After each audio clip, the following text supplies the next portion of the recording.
إن الحمد لله نحمده ونستعينه ونستغفره ونؤمن به ونتوكل عليه ونعوذ بالله من شرور أنفسنا ومن سيئات أعمالنا من يهده الله فلا مضل له ومن يضلل فلا هادي له أي فلن تجد له وليا مرشدا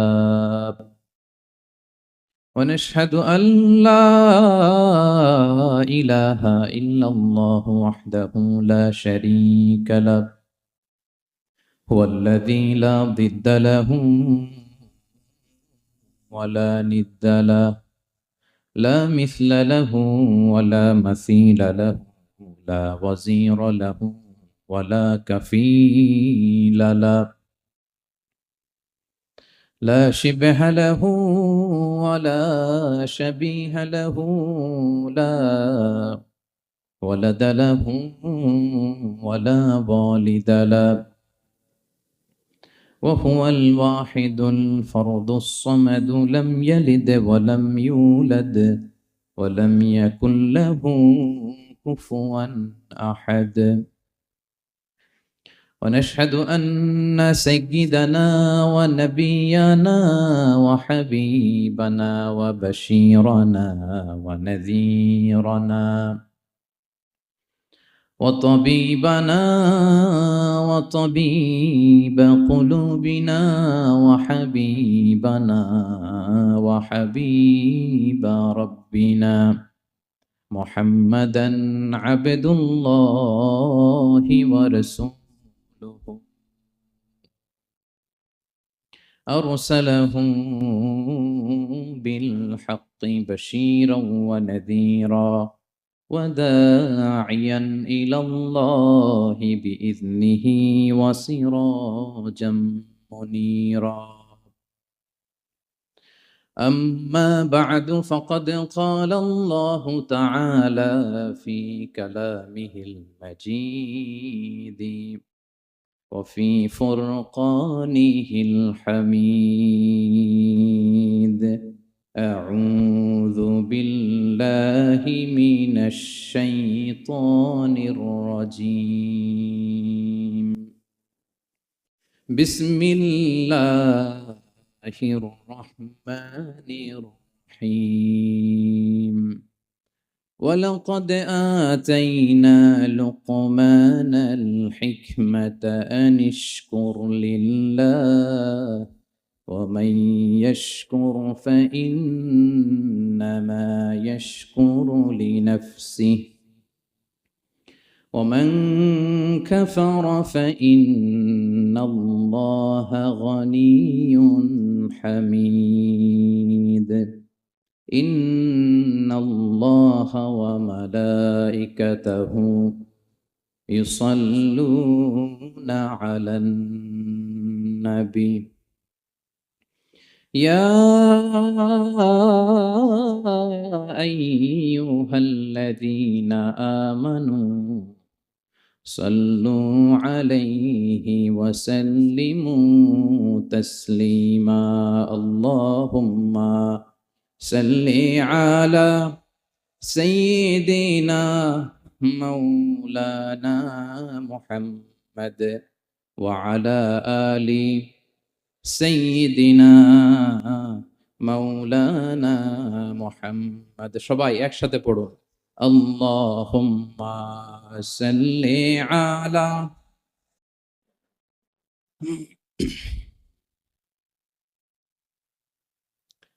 وعلى آل سيدنا মৌলানা মুহাম্মদ মন আমার কাদেরে দিল আমার কাদেরে যেতে সোনার মদিনায় পড়েন সবাই মন আমার কাদেরে দিল আমার কাদেরে যেতে সোনার মদিনায় ওই মদিনার পথের ধুলি ওই মদিনার পথের ধুলি জুড়াই মনোবেদনা। আল্লাহুম্মা সাল্লি আলা সাইয়্যিদিনা মাওলানা মুহাম্মদ ওয়া আলা আলি সাইয়্যিদিনা মাওলানা মুহাম্মদ। কত ব্যথা কত জ্বালা সয়েছ যে তুমি, তোমারই খুনে লাল তাই ফেরে ভূমি। ফেরেশতা এসে চায় ধ্বংসের হুকুম, লৌহ মাখা মুহাম্মদ প্রাণেতে হাসরাত। হে আল্লাহ দয়া করো, এ তায়েফবাসী ওরা চিনেনি তো আমি যে মুহাম্মদ, হৃদয়ে মুহাম্মদ। আল্লাহুম্মা সাল্লি আলা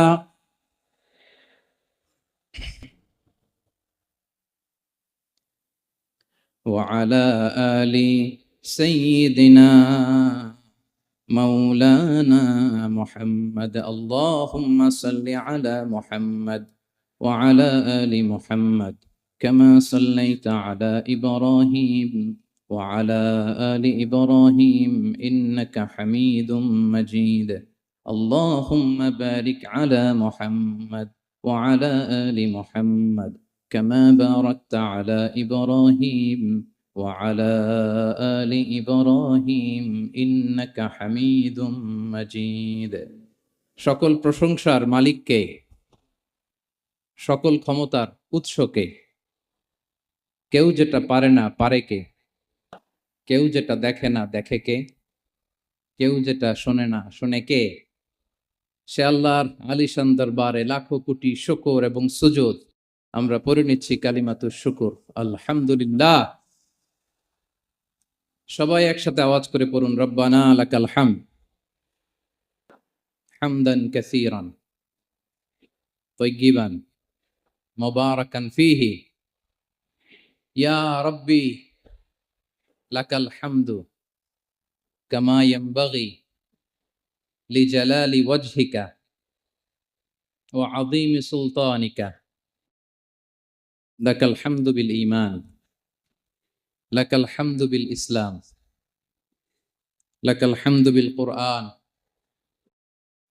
আল্লাহ রাব্বুল ইজ্জা ওয়াল জালালের দরবারে শুকরিয়া জ্ঞাপনের পাশাপাশি আমি আজকের প্রোগ্রামের যারা অর্গানাইজিং কমিটি, বাংলাদেশি মুসলিম কমিউনিটি, মালয়েশিয়ার উদ্যোগে আজকের যে গ্র্যান্ড সেন্ট্রো বলরুম ক্লাংয়ের এই এরিয়াতে তাফসীর মাহফিল 2023 এই যে চমৎকার তাফসীরের হালাকা বা মজলিসের আয়োজন করা হয়েছে, আমি আমার অন্তরের অন্তঃস্থল থেকে বাংলাদেশি মুসলিম কমিউনিটিকে ধন্যবাদ জানাতে চাই। পাশাপাশি আপনারা যারা বিকেল থেকে এসেছেন আপনাদের সবাইকে আমি অন্তরের অন্তঃস্থল থেকে শুভেচ্ছা জানাই, মোবারকবাদ জানাই। আহলান ওয়া সাহলান ওয়া মারহাবান বিকুম ফি হাযাল লিকা আত-তাইয়্যিব আল মুবারাক।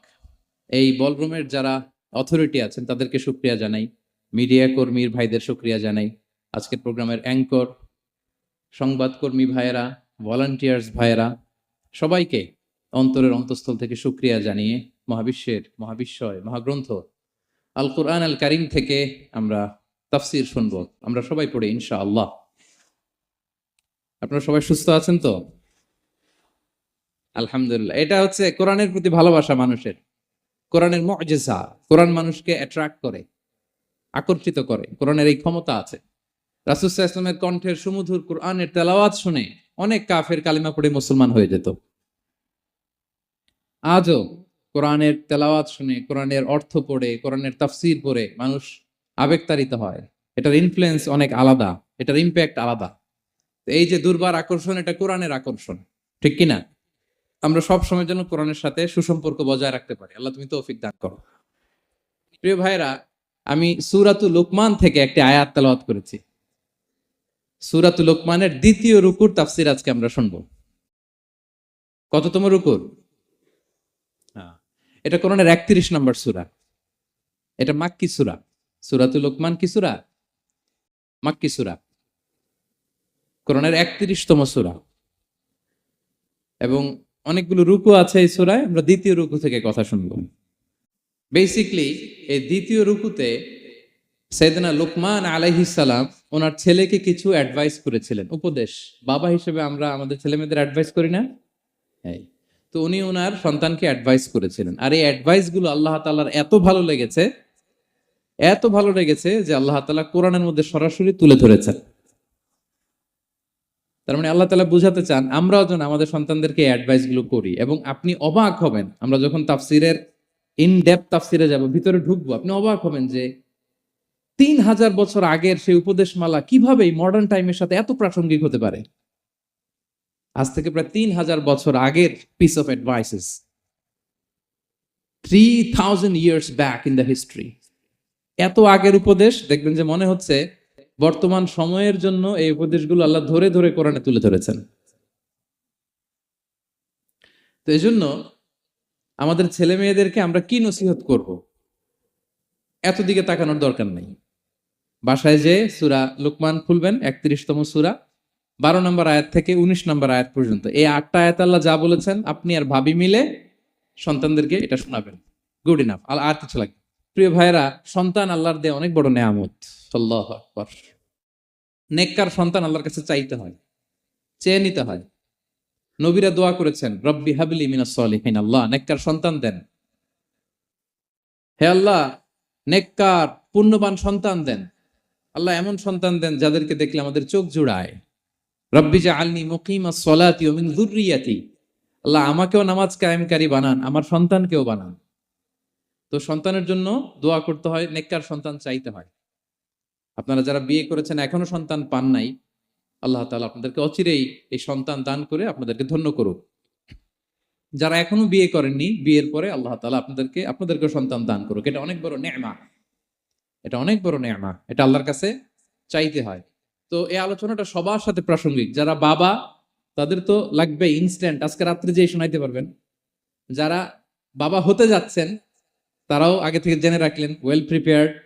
আর যারা এখনো বিয়েই করেন নাই, প্ল্যান করে রাখেন যে এইটা আমি আমার ওয়াইফের সাথে প্ল্যান করে এই নাসিহাগুলো আমার সন্তানদেরকে আমরা শোনাবো।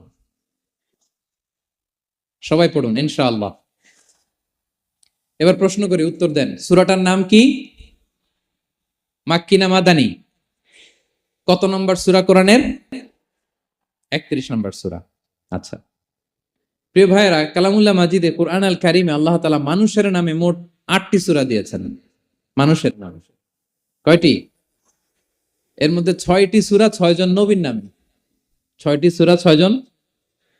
সূরা হুদ, সূরা ইউসুফ, সূরা ইউনুস, সূরা মুহাম্মদ, সূরা নূহ, সূরা ইব্রাহিম। এই 6 জন নবীর নামে 6টা সূরা। আর মানুষের নামে মোট 8টা, নবীর নামে গেল 6টা, আর রইল কয়টা? 2টা। আল্লাহর প্রিয় ভাজন একজন বান্দা এবং একজন বান্দির নামে আল্লাহ আরো 2টা সূরা দিলেন। আল্লাহর প্রিয় বান্দি মারিয়াম আলাইহিস সালাম, ঈসা আলাইহিস সালামের মা, ওনার নামে একটা সূরা আছে না? কি নাম? সূরা মারিয়াম। আর আরেকটা হচ্ছে এই যে সূরা লোকমান, উনি কিন্তু নবী না। তাহলে আবার বলি, মানুষের নামে আল্লাহ তাআলা কোরআনে কয়টা সূরা দিয়েছেন? 8টি। এর মধ্যে 6টা দিয়েছেন 6 জন নবীর নামে, আর বাকি 2টা আল্লাহর 2জন প্রিয় বান্দাবান্দির নামে। একটা সূরা মারিয়াম আর একটা সূরাতু লোকমান। তো আমরা শুরুতেই জানবো যে এই লোকমান কে, কে ছিলেন তিনি? লোকমান আলাইহিস সালাম আল্লাহর প্রিয় ভাজন একজন ব্যক্তি ছিলেন, খুব বিজ্ঞ একজন মানুষ ছিলেন, খুব জ্ঞানী প্রাজ্ঞ একজন ব্যক্তিত্ব ছিলেন। দেখতে উনি কালো ছিলেন, কুৎসিত। চামড়াটা কি ছিল? কালো, ব্ল্যাক।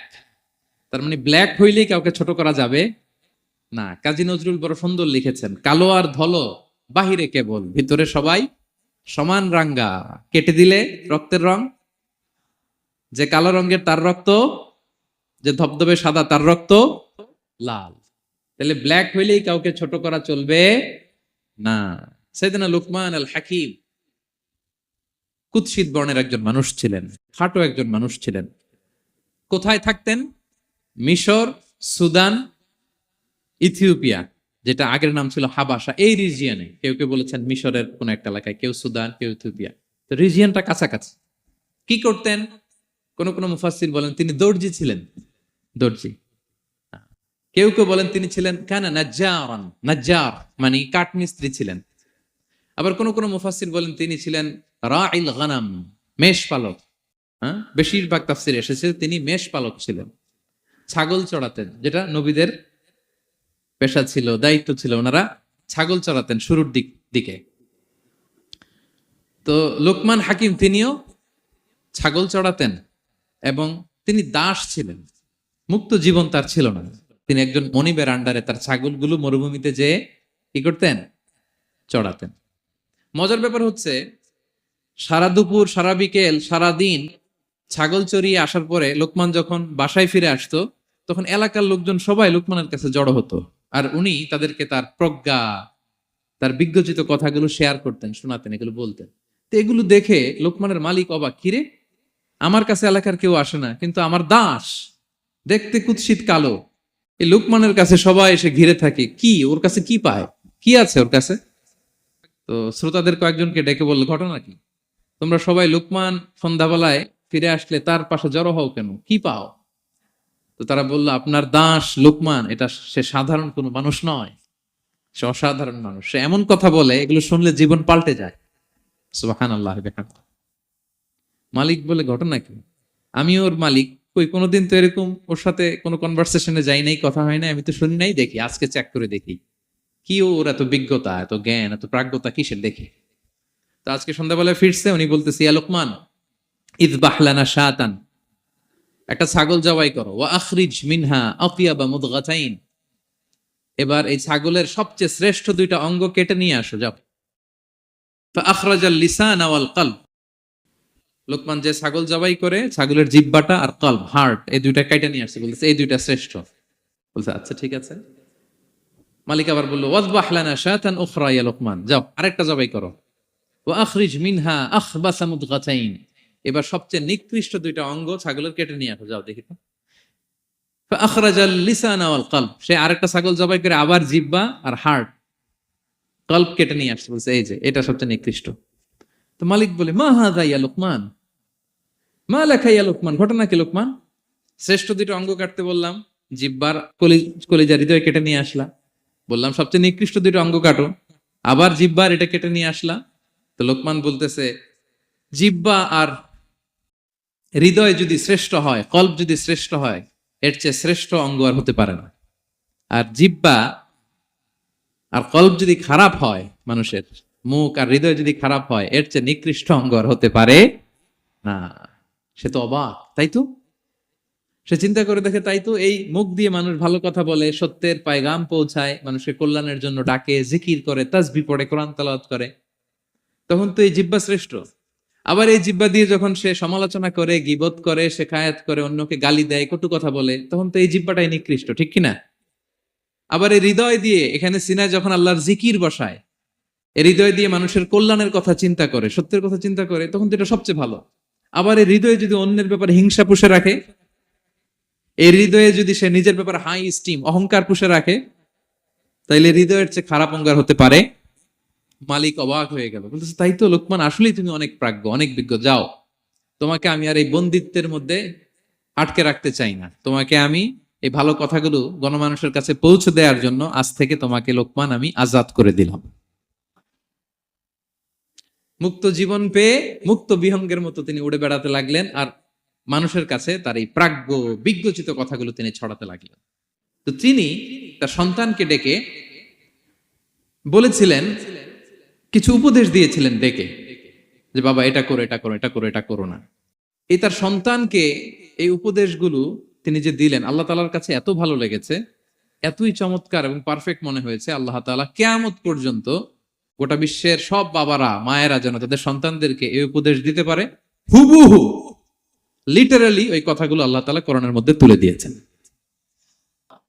আজকের সূরা লোকমানের দ্বিতীয় রুকুতে মূলত এই তাফসীরটাই আপনাদেরকে শোনাবো। তো কোন প্লট, কোন স্লট আজকে আলোচনা হবে, সবার কাছে ক্লিয়ার? হ্যাঁ, আগ্রহ জাগছে, জানার ব্যাপারে আগ্রহ জাগছে? আচ্ছা, আসুন আমরা মহাবিশ্বের মহাগ্রন্থ আল কোরআন আল কারীম থেকে সরাসরি আলোচনা শুরু করি। আমরা আউযু বিল্লাহ দিয়ে শুরু করি। সবাই পড়ুন, আউযু বিল্লাহি মিনাশ শাইতানির রাজীম, বিসমিল্লাহির রহমানির রহিম। ولقد آتينا لقمان الحكمة أن اشكر لله ومن يشكر فإنما يشكر لنفسه ومن كفر فإن الله غني حميد। সুবহান আল্লাহ পড়েন। আল্লাহ তাআলা বলছেন, ওয়ালাকাদ আতাইনা লুকমানাল হিকমা, আমি লোকমানকে হিকমত দিয়েছি, প্রজ্ঞা দিয়েছি, আর বলেছি আনিশকুর লিল্লাহ, লোকমান আল্লাহ শুকরিয়া করো। ওমাই ইয়াশকুর ফাইন্নামা ইয়াশকুরু লিনাফসি, যে আল্লাহ শুকরিয়া করে সে তার নিজের জন্যই করে, এটা নিজের জন্যই ভালো। ওমান কাফারা ফাইন্নাল্লাহা গানিয়ুন হামিদ, আর যে শুকরিয়া করে না, নাশুকরি করে, অকৃতজ্ঞ হয়, তাহলে জেনে রেখো আল্লাহ তাআলা তিনি গানি, অমুখাপেক্ষী, তিনি হামিদ, সদা প্রশংসিত। সুবহানাল্লাহ পড়ে। তাহলে আল্লাহ তাআলা বললেন আমি লোকমানকে প্রজ্ঞা দিয়েছি, হিকমত দিয়েছি। হিকমত, হিকমত শব্দের সাথে আপনারা পরিচিত আছেন না? আমি লোকমানকে হিকমত দিয়েছি, এটা অনেক দামি জিনিস, সবার থাকে না। হিকমত জিনিসটা কি? না, জ্ঞান হচ্ছে নলেজ, আর হিকমা হচ্ছে বাংলায় বলে প্রজ্ঞা, হ্যাঁ, ইংরেজিতে বলে উইজডম। দেখি কেউ বলতে পারে কিনা, একজন আমাকে শোনান দেখি হিকমতটা কি, দেখি কেউ কিছু বলতে পারেন কিনা। হিকমত মানে ক্ষমতা, একজন বলছে। আচ্ছা, আর অলৌকিক সামথিং, আর শক্তি, আর হ্যাঁ এদিক থেকে যোগ্যতা, আর জ্ঞান। ঠিক আছে, আমার ভাইরা চেষ্টা করছে, আলহামদুলিল্লাহ। আচ্ছা, হিকমত আর ইলমের মধ্যে পার্থক্য আছে। হিকমা is something more than knowledge. আজকে শিখে যান। ইলম মানে যেটা জ্ঞান বা নলেজ, নলেজের সাথে যখন কমন সেন্স যুক্ত হয় তখন এটা হিকমা হয়ে যায়। সুবহানাল্লাহ কইতে পারলেন না? নলেজ, নলেজ আর common sense, I repeat, knowledge আর কমন সেন্স ইকুয়াল টু হিকমা বা উইজডম। শুধু জ্ঞান থাকলেই হয় না, জ্ঞানটা কিভাবে আপনি অ্যাপ্রোচ করবেন, প্রচার করবেন, প্রেজেন্টেশন করবেন, উপস্থাপন করবেন, এটা জানার দরকার আছে না নাই? অনেকের অনেক জ্ঞান আছে কিন্তু কিভাবে বলতে হয়, কতটুকু বলতে হয় এটা জানে না, তাই না? তাহলে জ্ঞানকে কাজে লাগানোর যে মেকানিজম, যে কর্মকৌশল, এটার নাম হিকমা। আল্লাহ বলেছেন হিকমতের সাথে দাওয়াত দাও, উদউ ইলা সাবিলি রাব্বিকা বিল হিকমা, হিকমতের সাথে দাওয়াত দাও। নামাজ পড়া ফরজ, সবাই জানি না আমরা, এটারে বলে ইলম। কিন্তু নামাজটা কিভাবে পড়তে হয়, রুকু কেমনে দিতে হয়, সেজদা কেমনে করতে হয়, হ্যাঁ, সালাম ফিরায় কিভাবে এটা এক্সিট করতে হয়, এই পুরো মেকানিজমটা জানার নাম হিকমা। তাহলে knowledge plus common sense equal to হিকমা। জ্ঞান আর কমন সেন্স একসাথে যদি হয় এটা উইজডম বা প্রজ্ঞা হিসেবে রিফ্লেক্ট করে। বুঝতে পারছেন? আল্লাহ বললেন আমি লোকমানকে প্রজ্ঞা দিয়েছি। হ্যাঁ, ওমাই ইউতাল হিকমাতা ফাকাদ উতিয়া খায়রান কাসীরা, আর যাকে আমি প্রজ্ঞা দিয়েছি তাকে আমি অনেক কিছু দিয়েছি। সুবহানাল্লাহ পড়ে।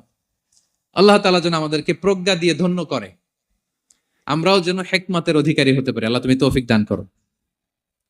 তাই জন্য আল্লাহ বললেন ওয়ালাকাদ আতাইনা লুকমানাল হিকমাতা আনিশকুর লিল্লাহ ওয়া মান ইয়াশকুর ফাইন্নামা ইয়াশকুরু লিনাফসি। আমি লোকমানকে হিকমা দিয়েছি মানে প্রজ্ঞা দিয়েছি, আর বলেছি আমি আল্লাহর শুকরিয়া করো।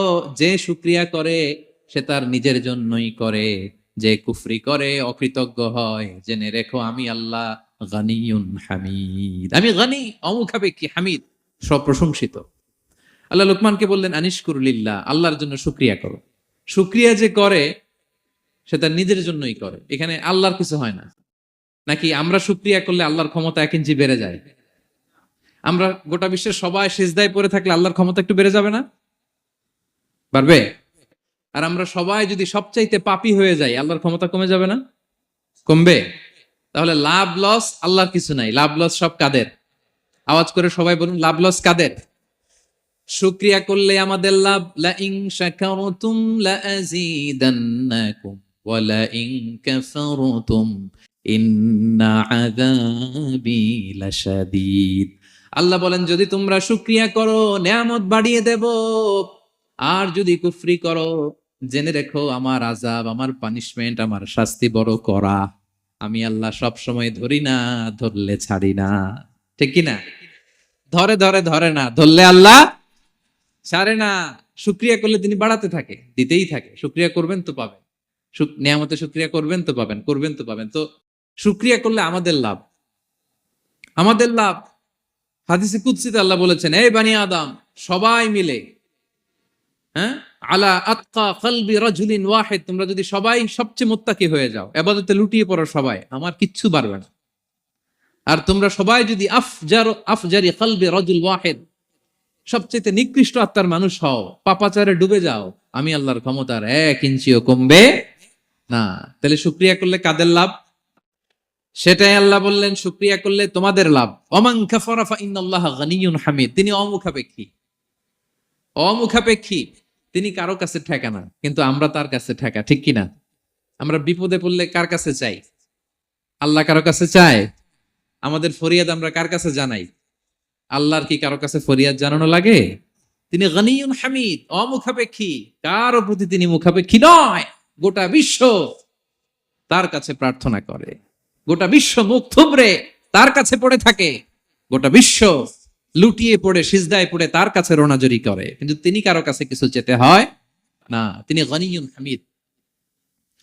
এরপর আল্লাহ তাআলা সেদিন লোকমান আলাইহিস সালাম সন্তানকে কি উপদেশ দিলেন এর পরের আয়াত থেকে শুরু করলেন। আল্লাহ তাআলা বললেন, ওয়া ইয ক্বালা লুকমানু লিবনিহি ওয়া হুয়া ইয়াইদুহু ইয়া বুনাইয়া লা তুশরিক বিল্লাহ ইন্নাশ শিরকা লাযুলমুন আযীম। আল্লাহ বললেন, স্মরণ করুন সে সময়ের কথা যখন লোকমান তার সন্তানকে বলেছিল, কি অবস্থায়? ওয়া হুয়া ইয়াইদুহু, ওয়াজ করতেছিল ছেলেকে, নাসিহাত করতেছিল, কাউন্সিলিং করতেছিল। ফ্যামিলিতে এটা খুব জরুরি, নাসিহা করা, একে অপরকে উপদেশ দেয়া। কারণ আদ-দীনু আন-নাসিহা, দিন মানেই কল্যাণ কামনা করা, দিন মানেই অন্যকে কি দেয়া? উপদেশ দেয়া, নাসিহা দেয়া। এটা যেন আমরা দেই। এজন্য ফ্যামিলি কাউন্সিলিংটা জরুরি। নিজেই হুট করে সব সিদ্ধান্ত নেবেন না। আপনার স্ত্রীর সাথে পরামর্শ করুন, আপনার সন্তানদের সাথে পরামর্শ করুন। দেখেন সাইয়েদনা ইব্রাহিম আলাইহিস সালাম, তিনি স্বপ্নে দেখলেন তিনি ইসমাইলকে জবাই করতেছে। এটা দেখেই ডিরেক্টলি জবাই করতে উদ্যত হলেন না, তিনি ছেলেকে বললেন, ফানজুর মাযা তারা ইন্নী রাআইতু ফিল মানামি আন্নী আযবাহুক। ইসমাঈল, আমি স্বপ্নে দেখেছি যে আমি তোমাকে কি করছি? জবাই করছি। ফানজুর মাযা তারা, what's your opinion about it, what do you think about it. এবার বলো তোমার অপিনিয়ন কি, তুমি কি ভাবছো? আমি দেখেছি তোমাকে জবাই করছি, তোমার অপিনিয়ন বলো। দেখেন, যেমন বাবা তেমন ছেলে, বাপ কা বেটা সিপাহী কা ঘোড়া কুছ না হতো থোড়া থোড়া। সুবহানাল্লাহি বিহামদি। যেমন বাবা তেমন ছেলে। ছেলে বলে, ইয়া আবাতি ফাআল মা তুমার, বাবা আপনি যা দেখেছেন তাই করেন। সাতাজিদুনি ইনশাআল্লাহু মিনাস সাবিরিন, আপনি অচিরে আমাকে ধৈর্যশীলদের অন্তর্ভুক্ত পাবেন। আল্লাহু আকবার। বাবা আপনি ভয় পাবেন না, বিচলিত হবেন না, আমার কারণে আপনি আল্লাহর কাছে লজ্জিত হবেন না। আপনি যেমনটি দেখেছেন তেমনটি করুন, ভয় পাবেন না, অচিরেই আপনি আমাকে ধৈর্যশীলদের অন্তর্ভুক্ত পাবে। যেমন বাবা তেমন ছেলে, ঠিক তেমন রেসপন্স, ঠিক তেমন উত্তর। সাথে সাথে বললেন, বাবা আপনি ভয় পাবেন না, করুন। তো দেখেন, আল্লাহর নবী ইব্রাহিম আলাইহিসসালাম স্বপ্নে যেটা দেখেছেন আল্লাহর পক্ষ থেকে এসেছে, চাইলেই তো ছুরি চালাতে পারতেন, চালিয়েছেন? কি করছেন? পরামর্শ করেছেন, কাউন্সিলিং করেছেন। ফ্যামিলি কাউন্সিলিংটা খুবই জরুরি। This is the first and foremost reminder tonight. আজকের তাফসীর থেকে প্রথম রিমাইন্ডার এটা, যে বাসায় আমরা কাউন্সিলিং করব, বড় কোনো সিদ্ধান্ত নিতে গেলে পরামর্শ করব, যেমনটি নবী আলাইহিস সালাম ওনারা করেছেন। ঠিক কিনা? তাহলে সাইয়েদনা লোকমান আলাইহিস সালাম ছেলেকে উপদেশ দিচ্ছেন, আর উপদেশের ভাষা হতে হবে কোমল। দেখেন এখানে আল্লাহ তাআলা যেটা ব্যবহার করেছেন, ইয়া বুনাই গিয়া, যারা আরবি জানেন, বুনাই গিয়া শব্দটা কিন্তু সাধারণ শব্দ না। হ্যাঁ, ইবনুন থেকে বুনাই, মানে খুব আদর করে ছোট্ট বাচ্চাকে আমরা যেটা ডাকি, ও আমার কলিজার টুকরা সন্তান, ও আমার সোনামণি, হ্যাঁ, ও আমার ছোট্ট মণি, ও আমার বাজান, হ্যাঁ, ও আমার আব্বু। আর কি বলেন ছেলে মেয়েদেরকে আপনি? সায়ান। কি এটার মানে কি? হ্যাঁ, ইংরেজিতে বললে ডার্লিং। আর ঠিক আছে, ডার্লিং কিন্তু সবাইরে বলা যায়, মানে যাকে আপনি লাভ করেন, ভালোবাসেন, আপনার ছেলেকে ডার্লিং বলতে পারেন, মেয়েকে বলতে পারেন, আপনার ওয়াইফকে বলতে পারেন, অন্য আবার অন্যান্য নারীদেরকে বলা যাবে না, স্ত্রী পর্যন্ত, হ্যাঁ, কাছের যারা এদেরকে। তো মালয়েশিয়ান ভাষা তো আমি জানি না, মালয়েশিয়াতে যেটা বলে ওইটা দিয়ে ডাকবেন, খুব সোহাগ দিয়ে, আদর দিয়ে, কারণ নাসিহাতের ভাষা খুব কোমল হতে হয়। যে নাসিহাত হৃদয় নিংড়ানো মমতা দিয়ে বেরোয়, ওই নাসিহাত অন্যের হৃদয়ে যে টাচ করে। কথা বুঝতে পেরেছেন? যেটা হৃদয় নিংড়ানো ভালোবাসা থেকে বেরোয় নাসিহাত, সেটা আপনার ছেলের হৃদয়ে যে টাচ করবে, ক্লিক করবে। আর যদি রেগে মেগে আগুন হয়ে ওরে ধরেন, নামাজ পড়লি না কেন, এটা করলি কেন, এমনটা হইলো কেন, ও শুনবে? শুনবে না, বিগড়ে যাবে। দেখেন সাইয়েদনা মূসা আলাইহিস সালাম এবং সাইয়েদনা হারুন আলাইহিস সালাম দুইজন মিলে যখন ফেরাউনকে দাওয়াত দিতে যাবেন, আল্লাহ বললেন, মূসা তোমার মেজাজ কিন্তু গরম, এই গরম মেজাজ নিয়ে ফেরাউনের দাওয়াত দিলে হবে? রব্বুল আলামিন বললেন, মূসা তোমার মেজাজ বড্ড গরম, কিন্তু তোমার জিহ্বাটা দিয়েছি আমি নরম।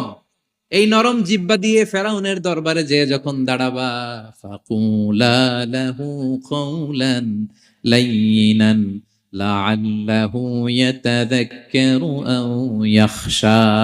সুবহানাল্লাহ পড়েন। ফাকুলা লাহু কাওলান লাইয়িনা, সফট ল্যাঙ্গুয়েজ ইউজ করবা, কোমল ভাষায় দাওয়াত দিবা, নরম ভাষায় সফট করে, কোমল করে, ভদ্র করে ফেরাউনের কাছে প্রেজেন্টেশন দিবা। হতে পারে তোমার এই সুন্দর প্রেজেন্টেশনের কারণে ফেরাউন দাওয়াত কবুল করে নিতে পারে। দেখেন আমাদের যে অ্যাপ্রোচে ভুল অনেক দায়ীদের। ফেরাউনের মতো কুখ্যাত সন্ত্রাসী এই পৃথিবী আর দেখবে? কথা বলেন না কেন? ফেরাউনের চাইতে বড় গডফাদার, ফেরাউনের চাইতে বড় সন্ত্রাস ডাকাত এই পৃথিবীতে আর দ্বিতীয়টা কেউ এসেছে? তো এই ফেরাউনকে দাওয়াত দেওয়ার জন্য আল্লাহ মুসাকে বললেন, মুসা সফটলি বইলো, কোমল ভাষায় বইলো, একটু মোলায়েম সুরে বইলো, যাতে ওর হৃদয়ে টাচ করে। আর আমরা যাদেরকে খারাপ মনে করি, যাদেরকে আমরা পাপী মনে করি, তারা কি ফেরাউনের চেয়েও খারাপ? হ্যাঁ, তো তাদের কাছে আমরা যখন বার্তা পৌঁছাই, আমরা তো অ্যাগ্রেসিভ হই কেন, আমরা তো অ্যাটাকিং হই কেন, আমরা হিট করে করে কথা বলি কেন? না, দিস ইজ নট দ্য দাওয়া অ্যাপ্রোচ। এইভাবে দাওয়াত দিলে সেই দাওয়াত কোনো ফল বয়ে আনবে না। তো দেখেন আল্লাহ বললেন, ওয়াইদ ক্বালা লুকমানু লিবনিহি ওয়া হুয়া ইয়াইদু, স্মরণ করুন সে সময়ের কথা যখন লোকমান তার ছেলেকে বলেছিল, ওয়াজ করে, উপদেশ দিয়ে, নাসিহা করে, ইয়া বুনাইয়া, ও আমার কলিজার টুকরা সন্তান, ও আমার সোনামণি। যত কোমল ভাষায় আপনার ছেলেকে ডাকতে পারেন, এরকম আদর দিয়ে, সোহাগ দিয়ে, হ্যাঁ, মায়া মমতা মাখা মোলায়েম কণ্ঠে ওকে ডাকবেন। ডেকে কি উপদেশ দিলেন দেখেন। সাইয়েদনা লোকমান প্রথম উপদেশ দিলেন, ইয়া বুনাইয়া, আমার সন্তান, লা তুশরিক বিল্লাহ, ও আমার কলিজার টুকরা বাবা, আল্লাহর সাথে তুমি শিরক করো না। প্রথম উপদেশ, খবরদার আমার কলিজার টুকরা সন্তান, আল্লাহর সাথে শরিক করতে যেও না, আল্লাহর সমকক্ষ কাউকে মনে করো না। আল্লাহকে যেমনি বড় মনে করো, আল্লাহকে যেমনি রিজিক দাতা মনে করো, আল্লাহকে যেমনি পালন কর্তা মনে করো, গোটা বিশ্বের কোন সৃষ্টিকে এমন মনে করো না। লা তুশরিক বিল্লাহ, শিরক করো না। প্রথম অ্যাডভাইস দেখেন, প্রথম অ্যাডভাইসটা অনেক গুরুত্বপূর্ণ। সবচেয়ে জরুরিটা আগে বলতে হয়। কি বলেন? আগে বলতেছে লা তুশরিক বিল্লাহ, ও আমার সন্তান, আল্লাহর সাথে শরীক করো না, কারণ ইন্না শিরকা লা যুলমুন আযীম, আল্লাহর সাথে শিরক বড় পাপ, এটা হচ্ছে যুলমুন আযীম, অনেক বড় জুলুম, এটা মহাপাপ, এটা অনেক বড় জুলুম। শিরকের চাইতে বড় জুলুম আর হতে পারে? শিরকের চাইতে বড় জুলুম আর হতে পারে? কারণ এই জুলুম আপনি সৃষ্টি হয়ে করতেছেন কার প্রতি? বুঝে থাকলে উত্তর দেন। এই জুলুম আপনি সৃষ্টি হয়ে কার প্রতি করতেছেন? আল্লাহর প্রতি। জুলুম কারে বলে দেখি, কে বলতে পারে? অত্যাচার আর মানুষের হক নষ্ট করা, মাশাআল্লাহ অনেক চমৎকার, এটা জুলুম। তার মানে অধিকার নষ্ট করা। কি বলেন? অধিকার হরণ করা, এটা হচ্ছে জুলুম। ইনসাফ বিরোধী কাজ করা, এটা জুলুম। এই যে আল্লাহ তাআলা আমাদের সৃষ্টি করলেন, অস্তিত্বহীনতা থেকে তিনি আমাদের অস্তিত্ব দিলেন, আমাদেরকে রিজিক দিলেন, নেয়ামত দিয়ে আমাদেরকে ধন্য করলেন। তো আল্লাহ তাআলার অধিকার ছিল না যে তাকেই আমি সেজদা দিব? এটা তার অধিকার। এটা কার রাইট? আমরা হিউম্যান রাইটস নিয়ে কথা বলি, অ্যানিমাল রাইটস নিয়ে কথা বলি, উইমেন রাইটস নিয়ে কথা বলি। ইবাদতের অধিকারী তিনি, এটা তার অধিকার। তার জন্য আমরা সিজদায় লুটিয়ে পড়বো। তো এই সিজদা আপনি ওদিকে না দিয়ে যদি মাজারে দেন, আল্লাহর অধিকার নষ্ট করছেন না? কথা বলেন, এটা ইনসাফ হইছে? যিনি রিজিক দিল, যিনি সৃষ্টি করলো, যিনি নিয়ামত দিল, তার ইবাদত না করে আপনার মতো আরেকটা সৃষ্টির সামনে আপনি এরকম নমস্ত নমস্ত গান, এটা তার অধিকার হরণ হয়েছে না? এটা ইনসাফ বিরোধী হয়েছে না? এজন্য আল্লাহ বলেছেন ইন্না শিরকালা যুলমুন আযীম। শিরকে সবচেয়ে বড় জুলুম বলার কারণ কি? কারণ আপনি সৃষ্টি হয়ে স্রষ্টার উপর জুলুম করেছেন। এর চেয়ে বড় জুলুম আর হতে পারে? এজন্য সাইয়েদনা লুকমান আলাইহিস সালাম বললেন, ইয়া বুনাইয়া লা তুশরিক বিল্লাহ, ও আমার কলিজার টুকরা সন্তান, খবরদার খবরদার, কশিন কালেও আল্লাহর সাথে শিরক করবে না। কারণ শিরক হলো সবচাইতে বড় জুলুম, সবচেয়ে বড় পাপ, সব পাপের বাপ। এর নাম হচ্ছে শিরক। এর চেয়ে বড় পাপ হতে পারে? পাপের জগতে যদি র্যাঙ্কিং করেন, নাম্বার ওয়ান, সবাই সবাই নাম্বার ওয়ান। আল্লাহ সব মাফ করে দেয়, সব গুনাহ তিনি ক্ষমা করে দেয়, সব পাপকে তিনি চাইলেই মোচন করে দিতে পারেন, শুধুমাত্র কেবলমাত্র শিরকের গুনাহ ছাড়া। ঠিক কিনা? ইন্নাল্লাহা লা ইয়াগফিরু আন ইউশরাকা বিহি ওয়া ইয়াগফিরু মা দুনা যালিকা লিমান ইয়াশা। আল্লাহ তাআলা চাইলে সব গুনাহ তোমার ক্ষমা করে দিতে পারেন, কেবলমাত্র শিরকের গুনাহ ছাড়া। এটা ক্ষমা করে না, কারণ এইটা আল্লাহকে অপমান করার শামিল। ঠিক কিনা? আল্লাহর উদাহরণ বাদ দেই, আপনার বস যে আপনাকে খুব ভালোবাসে, যে আপনাকে স্যালারির বাইরেও আরো অনেক কন্ট্রিবিউশন করে, টাকা দেয়, আদর করে, এই সুবিধা দেয়, ওই সুবিধা দেয়, আপনি উনারে শ্রদ্ধা না দেখাইয়া এই শ্রদ্ধা আপনি অন্যদের দেখান, কিন্তু উনারে শ্রদ্ধা করেন না, উনি এটা মেনে নিবে? কথা বলেন। যে আল্লাহ আপনার জীবন দিলেন, রিজিক দিলেন, সব দিলেন, গোটা জগৎটাই তো তা, সব দেওয়ার পরেও সিজদা যে আপনি কোথায় দেন? হ্যাঁ, মাজারে, দরগায়, বাবার কাছে। এরকম আছে না নাই? হ্যাঁ, আমাদের এখানে কেউ নাই। হ্যাঁ, দেশে গেলে এরকম মাজারে যে মানত টানত করেন নাকি? হ্যাঁ, মানত করেন? মাজারে সেজদা দেওয়া যাবে? চাইতে হবে একটা সত্তার কাছে, চিল্লায় বলুন তো তিনি কে? এজন্য বিশ্বনবী বলেন, ইযা সাআলতা ফাসআলিল্লাহ, চাইলে আল্লাহর কাছে চাও। ওয়া ইযা ইসতাআনতা ফাসতাইন বিল্লাহ, সাহায্য যদি চেতে হয় একজনের কাছে চাইবা, চিল্লায় বলেন তিনি কে? নাকি বাবার কাছে? হ্যাঁ, দয়াল বাবা রে দয়া করো আমারে। আপনার বাবার যখন ডায়রিয়া হয় উনি চায় কার কাছে? আপনার বাবা যখন বিপদে পড়ে কাঁদে কার কাছে? এজন্য আমরা চাবো কার কাছে? দয়ালা আল্লাহ রে দয়া করো আমারে। এটা বলতে হবে, ঠিক কিনা? বলেন সবাই, দয়ালা আল্লাহ রে দয়া করো আমারে। এজন্য এই জিনিসটা সাইয়েদনা লুকমান আলাইহিস সালাম প্রথমে ফোকাস করলেন, বললেন লা তুশরিক বিল্লাহ, ও আমার কলিজার টুকরা সন্তান, আল্লাহর সাথে শিরক করো না, খবরদার। আল্লাহর সাথে কাউকে সমকক্ষ মনে করবা না, কারণ ইন্না শিরকা লা যুলমুন আযীম, শিরিক হলো সবচাইতে বড় পাপ, মহা জুলুম। এই জুলুম আল্লাহর প্রতি করা হয়। তাহলে প্রথম উপদেশটা বুঝতে পারছেন আমার প্রিয় ভাইরা? আল্লাহর সাথে শিরক করা চলবে, চাইবো কার কাছে? সন্তান হয় না, কই চাবেন? নাকি মাজারে? মাজারে চাওয়া যাবে? বাবার কাছে চাওয়া যাবে? ছেলে সন্তান দেয় কে? মেয়ে দেয় কে? ছেলে মেয়ে দুটোই দেয় কে? ছেলেও দেয় না, আবার মেয়েও দেয় না। চিৎকার করে বলেন তো তিনি কে? আমরা তার কাছে চাইব, সব পরিস্থিতিতে আমরা একজনের কাছে চাইব, তিনি কে? আবার রব্বুল আলামিন বিশ্বনবীকে জানিয়ে দিলেন, ও নবী শোনো শোনো, তোমার আগে সব নবীকে আমি জানিয়ে দিয়েছি, লা ইন আশরাকতা লা ইয়াহবাতান্না আমালুকা ওয়া লা তাকুনান্না মিনাল খাসিরিন। তুমি যদি আল্লাহর সাথে কাউকে শিরক করে ফেলো, তোমার সব আমলগুলো বাতিল হয়ে যাবে, কিয়ামতের ময়দানে তুমি হবা খাসিরিন, ক্ষতিগ্রস্ত, কিছুই থাকবে না। কিয়ামতের ময়দানে তুমি হবা হাই হাই কোম্পানির ম্যানেজার। যদি শিরক করো তোমার আমল বাতিল, খবরদার, কিয়ামতের দিন তুমি হাই হাই করবে, অভাগা দুর্ভাগা হয়ে উঠবে। এজন্য শিরককেও আমরা না বলে দিব। শিরকের সাথে আমাদের কোনো সম্পর্ক আছে? জোরে বলেন। গুরুত্বপূর্ণ পয়েন্ট, এজন্য ছেলেকে আগে বললো, বাবা খবরদার শিরক করো না। আবার হাদিসে কুদসিতে রব্বুল আলামিন বলেন, গোলাম কিয়ামতের কঠিন ময়দানে গোটা জমিন পরিমাণ গুনার বোঝা নিয়ে যদি তুমি আমি আল্লাহর দরবারে হাজির হয়ে যাও, আর ওই গুনার বোঝার মধ্যে যদি শিরকের গুনাহ না থাকে, আমি আল্লাহ গোটা জমিন পরিমাণ ক্ষমার বস্তা নিয়ে তোমার কাছে হাজির হয়ে যাব। কথাটার ওজন দেখছেন? জমিন পরিমাণ গুনাহ নিয়ে আসছো আমার কাছে কিয়ামতের দিন। ওই গুনার মধ্যে অনেক ধরনের গুনাহ, নামাজ পড়ো নাই, রোজা রাখো নাই, এই করছো সেই করছো, কিন্তু এই গুনার বিশাল পৃথিবী পরিমাণ গুনার বোঝার মধ্যে শিরকের গুনাহ নাই। তাহলে আমি আল্লাহ এই দুনিয়া পরিমাণ ক্ষমার বোঝা নিয়ে তোমার কাছে চলে আসবো।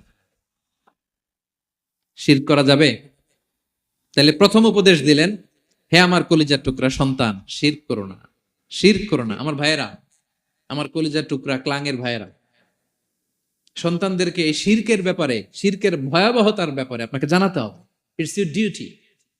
আপনি শুধু বাবা হইলেই চলবে না, আপনার ছেলে মেয়ে কোন পথে চলবে এটা আপনাকে ঠিক করে দিতে হবে। ওরা এখন ছোট, ছোট থেকে যদি এই তাকওয়ার সফটওয়্যারকে ইনস্টল করে দেন, ওই সফটওয়্যার দিয়ে তার জীবন চলবে, ঠিক কিনা? হ্যাঁ, ওরা যখন ছোট থাকে কাদা মাটির মতো থাকে, কাদার মাটিকে যেমন ডিজাইন করতে মনে চায় করা যায় না? একই কাদা মাটি দিয়ে বল বানানো যায়, ঘর বানানো যায়, পুতুল বানানো যায়, ওই এটা বানানো যায়, অনেক কিছু বানানো যায়। কিন্তু এটা যখন শুকিয়ে শক্ত হয়ে যায়, আর কিছু করা যায়? হ্যাঁ, আমাদের আঞ্চলিক ভাষায় বলে কাঁচা না নোয়ালে বাঁশ, পাকলে করে। ছোটবেলা থেকেই now this is the high time ওদেরকে এডুকেট করার, এখন মোক্ষম সময়। এটা আপনার রেসপন্সিবিলিটি, বাবা হিসেবে করতেই হবে। নতুন প্রজন্মকে আমাদের বাঁচাতেই হবে, ঠিক কিনা? মানুষের পেট থেকে বেরোলেই কেউ মানুষ হয় না। গরুর পেট থেকে যেটা বেরোয় এটা গরু, ছাগলের পেট থেকে বেরোলেই ছাগল হয়ে যায়, হাতির পেট থেকে বেরোলেই হাতি হয়ে যায়। কিন্তু মানুষের পেট থেকে একটা কিছু বেরোলেই ওটা মানুষ হয়, ওটার মানুষ বানাতে হয়। কি করতে হয়? মানুষ বানাতে হয়। গরুকে কেউ কোনোদিন বলে না তুই গরুর মতন গরু হ। ছাগলরে কেউ কোনোদিন কইছে যে তুই ছাগলের মতো ছাগল হ। কিন্তু এই মানুষকেই বলা হয় তুমি মানুষের মতো মানুষ হও, মানুষের মতো মানুষ হও। মানুষের মতো মানুষের বড্ড অভাব, ঠিক কিনা? তো আমাদের ছেলেমেয়েরা মানুষের মতো মানুষ হোক, আমরা চাই কি চাই না? এই উপদেশগুলো আমাদের দিতে হবে, ওদেরকে জানাতে হবে। ছোট্ট মানুষ অনেক কিছুই বুঝে না, ওদেরকে কোনটা সত্যবাদিতা, কোনটা ন্যায়পরায়ণতা, কোনটা আমানতদারিতা, কোনটা চুরি, ধরে ধরে বুঝাতে হয়।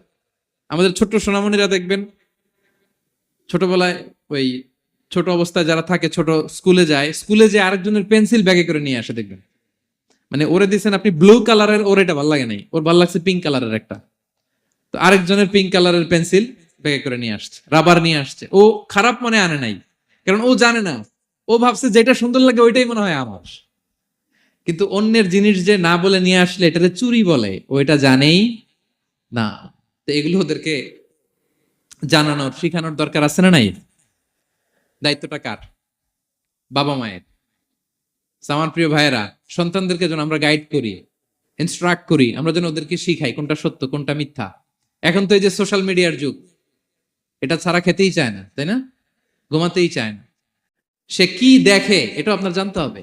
সে কোথায় যায়, সে কার সাথে মেশে, সে কোন সাইটগুলো ব্রাউজ করে, এটা বাবা হিসেবে জানার দরকার আছে না নাই? প্যারেন্টিং কন্ট্রোলের একটা ব্যবস্থাপনা আছে, আপনি কন্ট্রোল করে দিতে পারবেন। আপনি সাইন করে দিবেন ইউটিউবে আপনার জিমেল দিয়ে, ও কি দেখে আপনি সব চেক করতে পারবেন হিস্ট্রিতে। যুগ যেমন, ওই যুগের মেডিসিনও তেমন।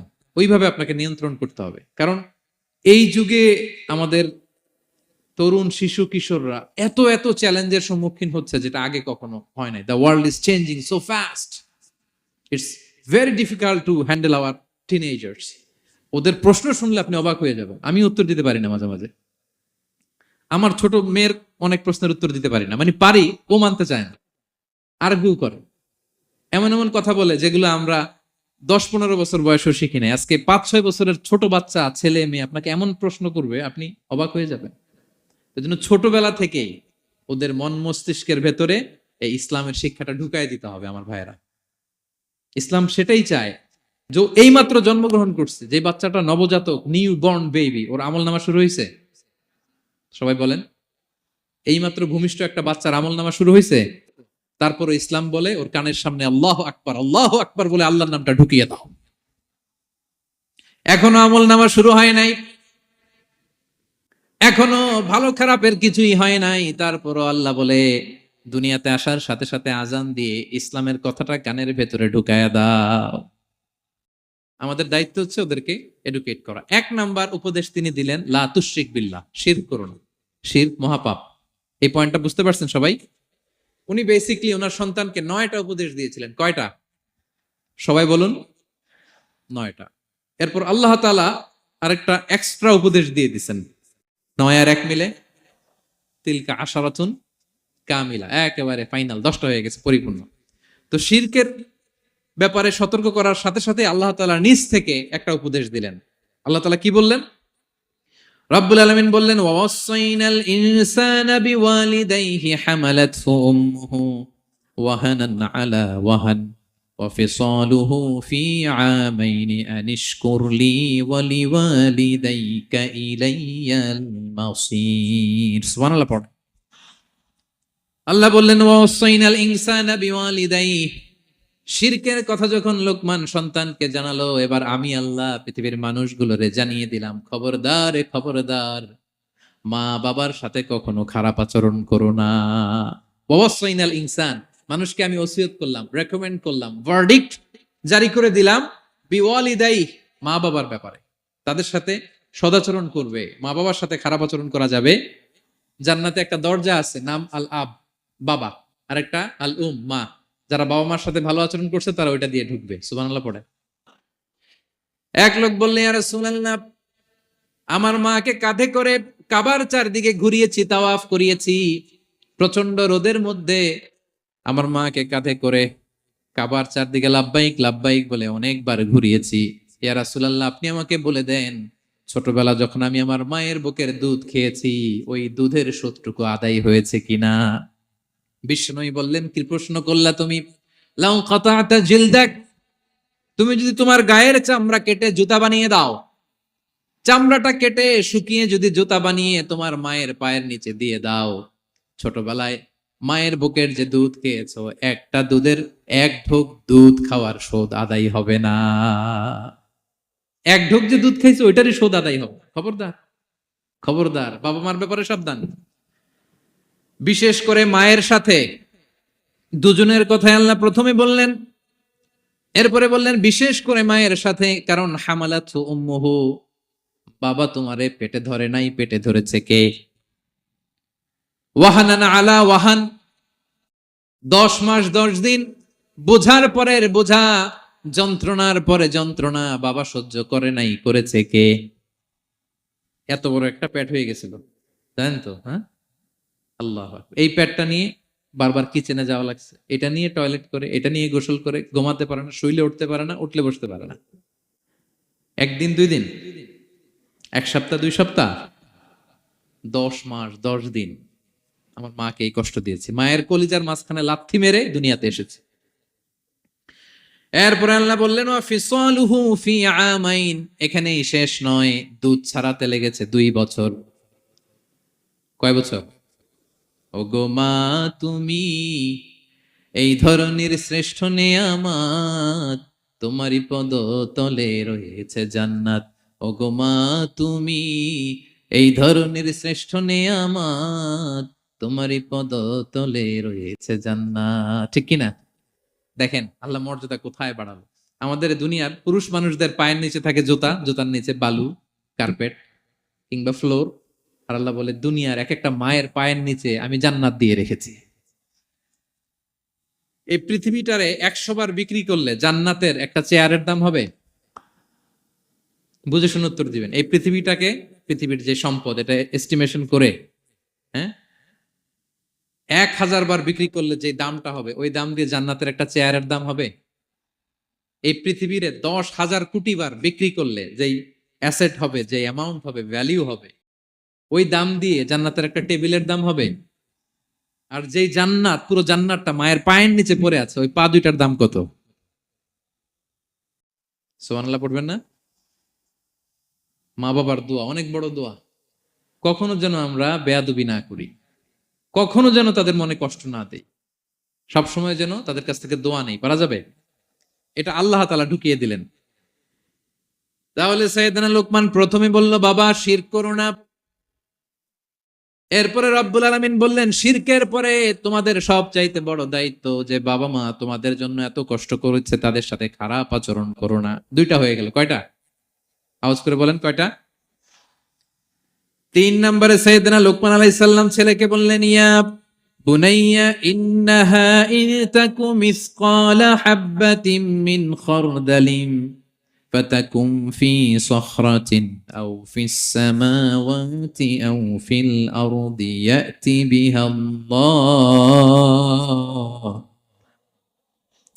ইন্নাল্লাহা লাতীফুন খাবীর। 3 নম্বরে সাইয়েদনা লোকমান বললেন, বাবা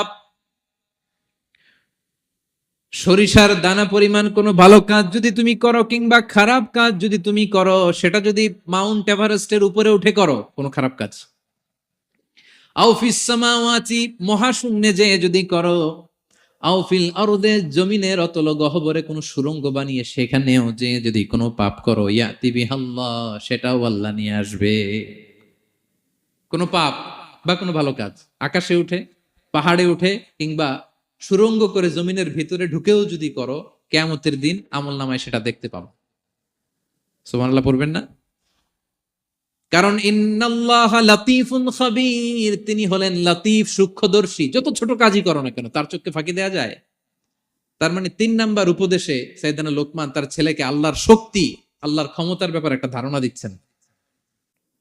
নিজের ছেলেকে তার রবকে চিনাইতে হবে।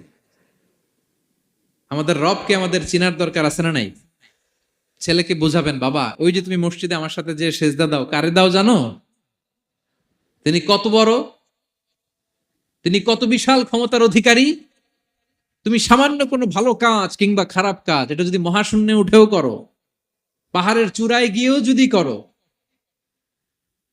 জমিনকে ফেড়ে সুড়ঙ্গের ভেতরে ঢুকেও যদি করো, তার চোখকে কশিনকালেও ফাঁকি দেয়া যাবে। তার মানে 3 নম্বরে আল্লাহর ধারণার ব্যাপারে, শক্তির ব্যাপারে, ক্ষমতার ব্যাপারে, আল্লাহ তাআলার অথরিটির ব্যাপারে, ক্যাপাসিটির ব্যাপারে একটা স্বচ্ছ ধারণা দিয়ে দিল। তুমি জানো নাকি কোন রবের ইবাদত তুমি করো? গোটা দুনিয়ার সবার চোখকে ফাঁকি দেয়া গেল, আল্লাহর চোখকে কশিনকালেও ফাঁকি দেয়া যায় না। ঠিক কি না? এই পৃথিবীতে সবার চোখকে ফাঁকি দেয়া যায় কি যায় না? পুলিশের চোখ, সিকিউরিটির চোখ, বিমানবন্দরে কাস্টমস অফিসারের যে অফিসার থাকে তাদের চোখ, বিভিন্ন জায়গায় বড় বড় যে সিসি ক্যামেরা থাকে, এগুলো ফাঁকি দেয়া যায়। ফাঁকি দেয়া যায় না একজনের চোখ। আওয়াজ করে বলুন তো তিনি কে? ফাঁকি দেওয়া যায়? আচ্ছা বলেন, এই ছোটবেলা থেকেই এই সেন্সেশন, এই অনুভূতি যদি, এই অনুভূতির সফটওয়্যার যদি আপনার ছেলের মাথায় ঢুকায় দেন, এই ছেলে কোনোদিন দুর্নীতি করবে? খাদ্যে ভেজাল দিবে? মাছে ফরমালিন দিবে? প্রতিবেশীকে কষ্ট দিবে? অনিয়ম করবে? অন্যের অধিকার হরণ করবে? এজন্য ছোটবেলা থেকেই তার রবকে চিনাই দিতে হবে। রবকে চিনাই দিতে হবে। 3 নম্বরে ছেলেকে তিনি বললেন, বাবা অতি ক্ষুদ্র ভালো কাজ কিংবা খারাপ কাজ যেখানেই করো না কেন, কিয়ামতের দিন সেটা তুমি দেখবা। তার মানে তখন থেকে সে বুঝবে, আমি যাই করি না কেন, ভালো করলে এটার একটা প্রতিদান, একটা রিওয়ার্ড আমি পাবো কিনা। আর খারাপ যদি করি এটার শাস্তি আমাকে ভোগ করতেই হবে। আল্লাহর সুপ্রিম কোর্টের কাঠগড়ায় আমাকে দাঁড়াতেই হবে। নিক্তি পাল্লা, মাওয়াজিন আল কিসত, ন্যায়ের মানদণ্ড আল্লাহ সেদিন স্থাপন করবেন। আমরা যেটা মিজানের পাল্লা বলি, এটা মূলত ন্যায়ের মানদণ্ড। সামান্য ক্ষুদ্রাতি ক্ষুদ্র জিনিস দিলেও ওইখানে টের পাওয়া যায়। সুবহানাল্লাহ পড়েন। আচ্ছা আমরা যে চাল কিনি, ডাল কিনি, ধরেন 10 কেজি চালের একটা বস্তা কিনছি, দেখবেন যে অনেক সময় মাপটা একুরেট হয় না। 10 কেজির চেয়ে হয়তো একটু বেশি অথবা হয়তো একটু কম, এরকম হয় না অনেক সময়? 5 কেজি কিনছেন এক দোকান থেকে, আরেক জায়গায় যে ভালোভাবে মাপ দিয়ে দেখবেন যে একটু বেশি হয়েছে অথবা একটু কম হয়েছে, ঠিক কিনা? আল্লাহ যে মিজানের পাল্লা সেদিন বসাবেন, ওইখানেও তো এরকম হবে। হ্যাঁ, কেমন হবে? فَمَن يَعْمَلْ مِثْقَالَ ذَرَّةٍ خَيْرًا يَرَهُ। পড়ুন, ومن يعمل مثقال ذرة شرا يره। ক্ষুদ্রাতি ক্ষুদ্র যাররা তথা অনুপরিমাণ ভালো যদি করো সেটাও সেদিন নিক্তি পাল্লায় মিজানের দাড়ি পাল্লায় দেখতে পাবা। ক্ষুদ্রাতি ক্ষুদ্র খারাপও যদি করো সেদিনও মিজানের পাল্লায় সেটা তুলে দিবে কে? যাররা মানে খুবই ক্ষুদ্র। কতটুকু ক্ষুদ্র আমি উদাহরণ দিয়ে বুঝাই। শীতের সকালে টিনের ঘরে যারা কোনোদিন থেকেছেন, এখানে তো শীত নাই, মালয়েশিয়াতে সারা বছর গরম। শীতের সিজনের কথা মনে আছে তো আপনাদের? না মালয়েশিয়া থাইকা সব ভুলে গেছেন? শীতকাল শীতকাল মনে আছে? হ্যাঁ, শীতের সকালে টিনের ঘরে যদি কখনো থাকেন দেখবেন যে টিনের ঘরে ছিদ্র থাকে, ওই ছিদ্র দিয়ে সূর্যের আলো ঢোকে, রশ্মি। মনে পড়ছে? শীতের সকাল টিনের ছিদ্র দিয়ে দেখবেন চিকন একটা সূর্যের রশ্মি ঢুকছে। ওটার কাছে গেলে দেখা যায় সামান্য ধুলাবালি কেমন যেন ডাস্ট উড়ে এটার মধ্যে। অন্যদিকে কিন্তু দেখা যায় না, এদিকে নাই, কিন্তু ওই ছিদ্রটার কাছে গেলে দেখা যায় আলো যেদিক থেকে পড়ছে নিচ পর্যন্ত পুরোটার মধ্যে ধূলিকণা। আসলে ধূলিকণা কি শুধু এদিকেই না, পুরা ঘরেই আছে, ওইদিকে আলো পড়ছে ওইটা দেখা যায়। ওই যে ছোট্ট সূর্য রশ্মির মধ্যে কাছে গেলে যে ছোট্ট ছোট্ট ধূলিকণা দেখা যায়, ওইটার নাম হচ্ছে যাররা। যাররা ফামাইয়া আমাল মিসকালা যাররাতিন খাইরান ইয়ারা। এই ধূলিকণার ডাস্টের যাররা পরিমাণ ভালো করলে সেটাও দেখতে পাবা, আবার যাররা পরিমাণ খারাপ করলে সেদিন কিয়ামতের ময়দানে মিজানের পাল্লায় সেটাও দেখতে পাওয়া। পড়েন সুবহানাল্লাহ। তার মানে 3 নম্বরে ছেলেকে আল্লাহর শক্তি আর সম্ভাবনা সম্পর্কে সতর্ক করলেন, জানান দিয়ে বললেন, বাবা যেটাই করো না কেন সবার চোখকে ফাঁকি দেওয়া যায় না, একজনের চোখ তিনি কে? কয়টা গেল উপদেশ? সবাই বলুন তো কয়টা? 3টা। 4 নম্বরে লোকমান আলাইহিস সালাম বললেন, ইয়া বুনাইয়া আকিমিস সালাহ। ও আমার সন্তান, 4 নম্বরে উপদেশ হলো তোমাকে নামাজ কায়েম করতে হবে। নামাজ, সবার আগে নামাজ। কাজকে বলে দাও আমার নামাজ আছে, নামাজকে বলো না কাজ আছে, ঠিক কি না? সালাত কায়েম করো, সালাতে কায়েম করো, হবে জান্নাতি তুমি, হবে জান্নাতি তুমি, দিবে কাল হাসরে শীতল ছায়া আরশে আজিম, রব্বিয়াল আলা রব্বিয়াল আযীম, রব্বিয়াল আলা রব্বিয়াল আযীম। সুবহানাল্লাহ পড়েন। 4 নম্বরে আকিমিস সালাহ। ও আমার কলেজের টুকরা সন্তান, নামাজ কায়েম করো। নামাজ নামাজ কিয়ামতের ময়দানে সর্বপ্রথম যে জিনিসটার হিসেব আল্লাহ চাইবেন ওটা কি? সবাই বলেন একসাথে, সেটা কি? বিশ্বনবী ইন্তেকালের আগে বললেন, আস-সালাত আস-সালাত ওয়া মা মালাকাত ঈমানুকুম। ও আমার উম্মতেরা, নামাজ নামাজ। বিশ্বনবীর রূহ বের হয়ে যাবে, মালাকুল মউত চলে আসলো, এখনই রূহ মুবারক কবজ করে নিয়ে যাবে। অন্তিম মুহূর্তে গোটা উম্মার জন্য বিশ্বনবী যে মেসেজটা ড্রপ দিয়ে গেলেন সেটার নাম হলো নামাজ। সালাত আস-সালাত। উম্মতেরা, নামাজ নষ্ট করো না, নামাজ নষ্ট করো না। আউয়ালু মা ইউহাসাবু বিহিল আবদু ইয়াউমাল কিয়ামাতি আস-সালাত। কিয়ামতের ময়দানে সর্বপ্রথম আল্লাহ যে জিনিসটার হিসাব চাইবেন সেটা কি? ফা ইন সলুহাত সলুহা সাইরু আমালি। এটা যদি ঠিক হয়ে যায় পুরো আমলনামা ঠিক হয়ে যাবে। ওয়া ইন ফাসাদাত ফাসাদা সাইরু আমালি। নামাজের হিসাব দিতে যে যদি আপনার গন্ডগোল লেগে যায়, আপনার পুরো আমলনামাটারে গন্ডগোল করে দিবে কে? এজন্য সবার আগে সালাত। ছেলেকে বোঝাবেন, বাবা নামাজ কায়েম করো, তার মানে একা একা পড়ো না, জামাতে পড়ো। নামাজ পড়া আর কায়েম করায় পার্থক্য আছে। একা একা পড়া যায়, কিন্তু একা একা কায়েম করা যায়? বলেন। তার মানে বাবা একা একা নামাজ পড়ো না, জামাতে পড়ো। বিকেল বেলায় তোমার বন্ধুকে নিয়ে খেলার মাঠে যখন ক্রিকেট খেলতে খেলতে মাগরিবের সময় হয়ে যায়, একা একাই মসজিদে যাবা না, তোমার বন্ধুরেও নিয়ে যাবা। একা একা জান্নাতে গেলে মজা আছে, সবাই মিলে একসাথে গেলে কেমন হয়? হ্যাঁ, সবাই মিলে একসাথে জান্নাতে যাওয়া লাগবে না? তার মানে ছেলেরে বুঝালেন, বাবা একা একা নয়, সবাইকে নিয়ে নামাজ পড়ো বাপ, জামাতে পড়ো বাপ। গোটা সমাজটারে মুসল্লি সমাজ বানাবা, এটার নাম হচ্ছে ইকামাতুস সালাহ। ছেলেকে বললেন আকিমিস সালাহ, ও আমার কলিজার টুকরা বাজান, নামাজ কায়েম করো। বিষ্ণু ঈসা ইসলাম বললেন মুরু সিবিয়ানাকুম বিসসালাতি ওয়া হুম আবনাউ সাবউ সিনিন, তোমাদের ছেলে মেয়েদের বয়স যখন 7 হয় তখন থেকে নামাজের আদেশ করো। ওয়াদরিবুহুম আলাইহা, আর তাদেরকে শাসন করো। ওয়াদরিবুর অনেক অর্থ হতে পারে, শাসন করো, একটু রূঢ় আচরণ করো, প্রয়োজনে মৃদু প্রহার করো। যখন তাদের বয়স হয়ে যায় 10,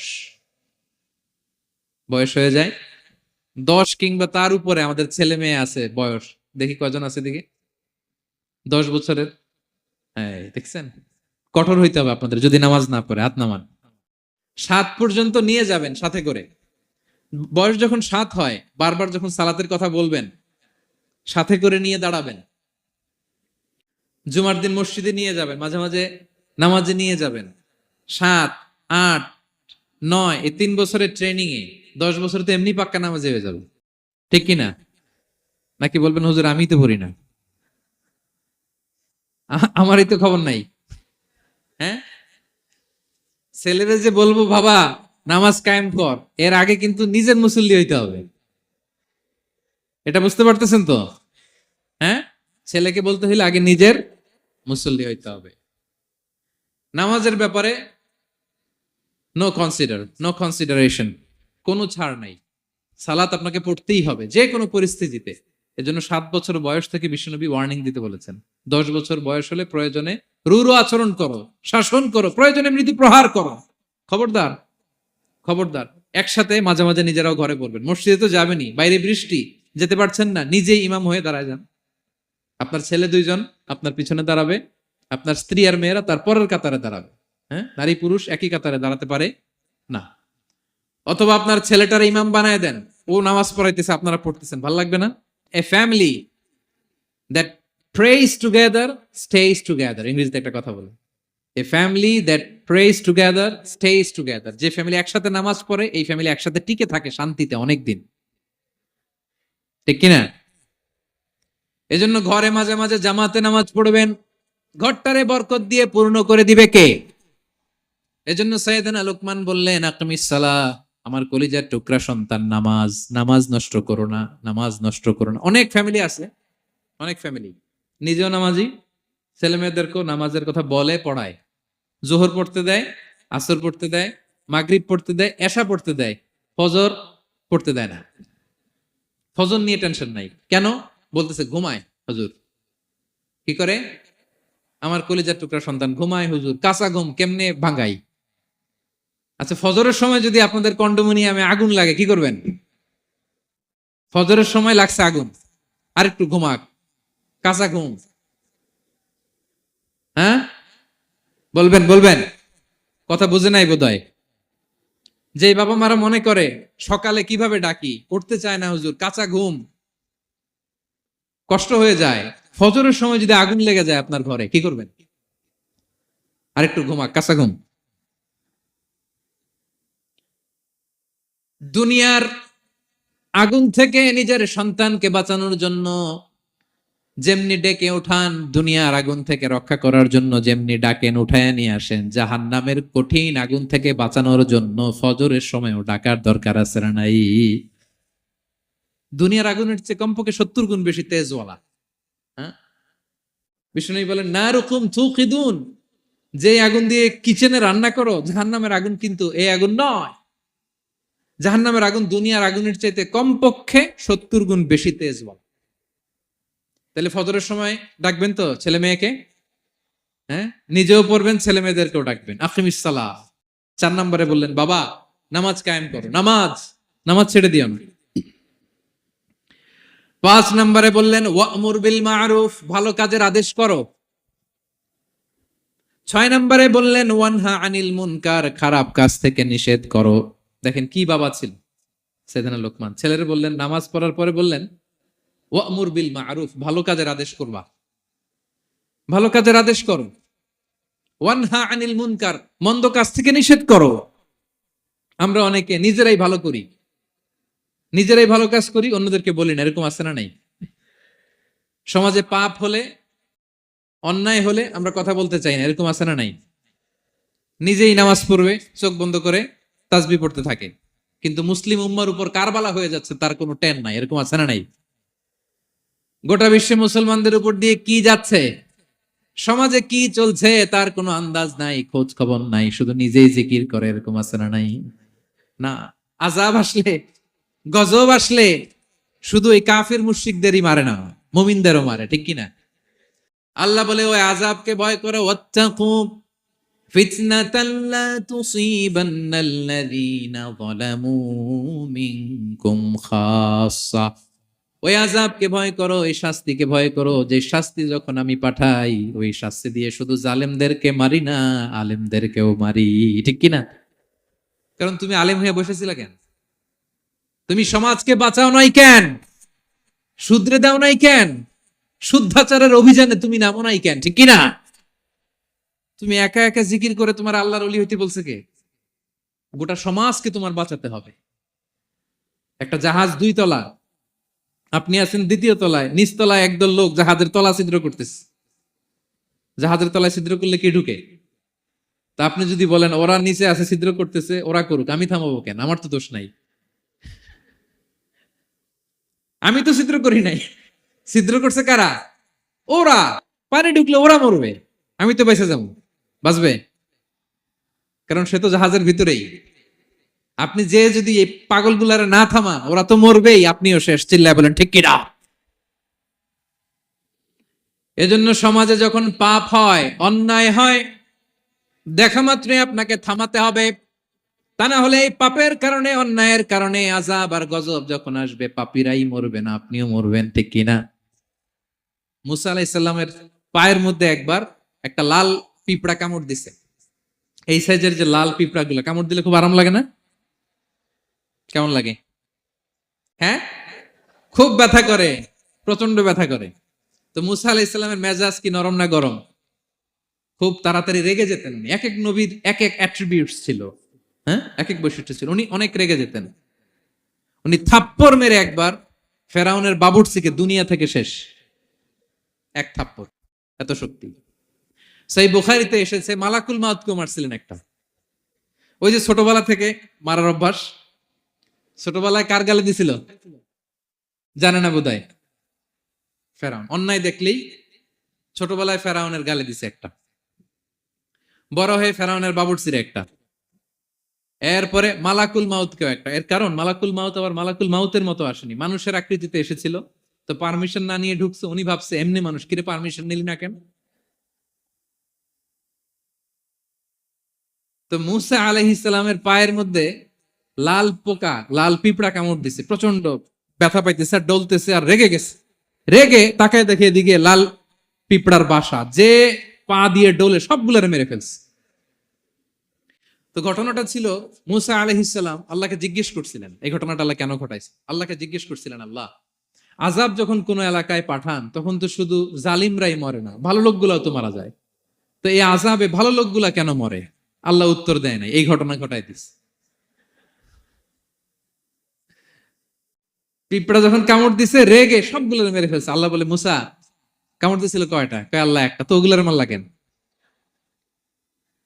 অ্যাকশনে যখন যায় এত কিছু দেখে অ্যাকশন নেওয়া যায় না।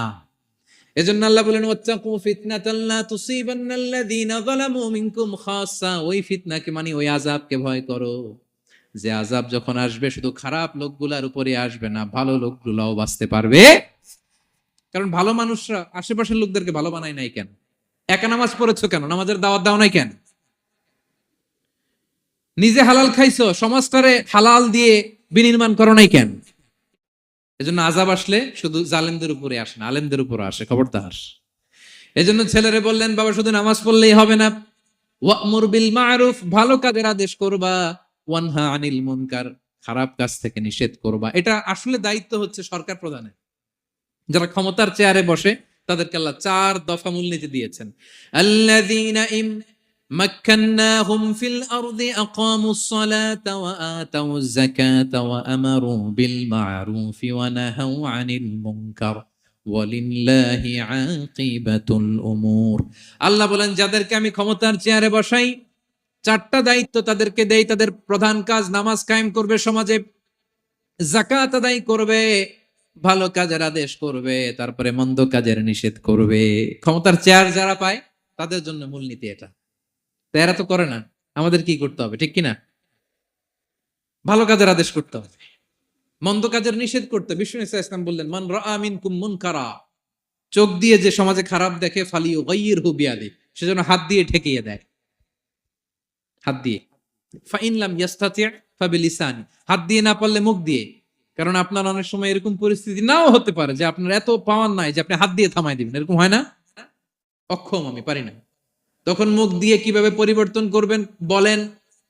নাসিহা করেন, কাউন্সিলিং করেন, জনমত গড়ে তোলেন।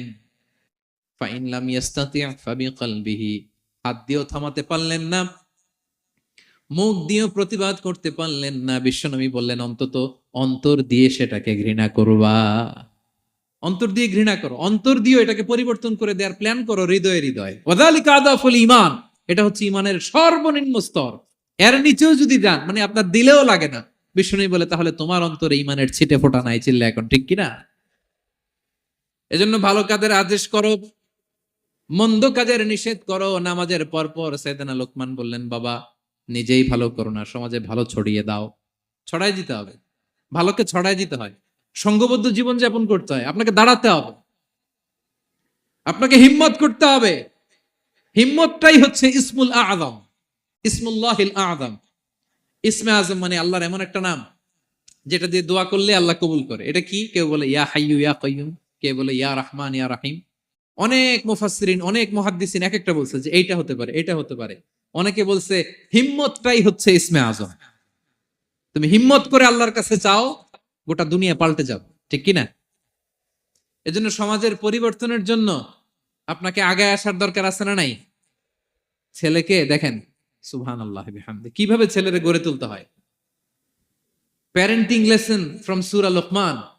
কিভাবে আপনি প্যারেন্টিং লেসন বের করে আনবেন, বাবা হিসেবে কিভাবে আপনি ছেলেকে গড়ে তুলবেন? নামাজের পরপর সাইয়েদনা লোকমান বললেন, ভালো কাজের আদেশ করবা, মন্দ কাজের নিষেধ করবা। এরপরে বললেন, ওয়াসবির আলা মা আসাবাক ইন্না যালিকা মিন আজমিল উমুর। লোকমান বললেন, ওয়াসবির আলা মা আসাবাক, বিপদে ধৈর্য ধরো। কারণ লোকমান আলাইহিস সালাম ভালো করেই জানেন যে নামাজ কায়েমের আন্দোলন করে, যে সত্যের পথে আহ্বান করে, যে অন্যায় কাজে বাধা দেয়, সমাজ তারে ওয়েলকাম করে না। তার জীবনে দুঃখ আছে, তার জীবনে দুঃখ আছে, তার উপরে হামলা হতে পারে, মামলা হতে পারে, তাকে দেশ ছাড়া করা লাগতে পারে।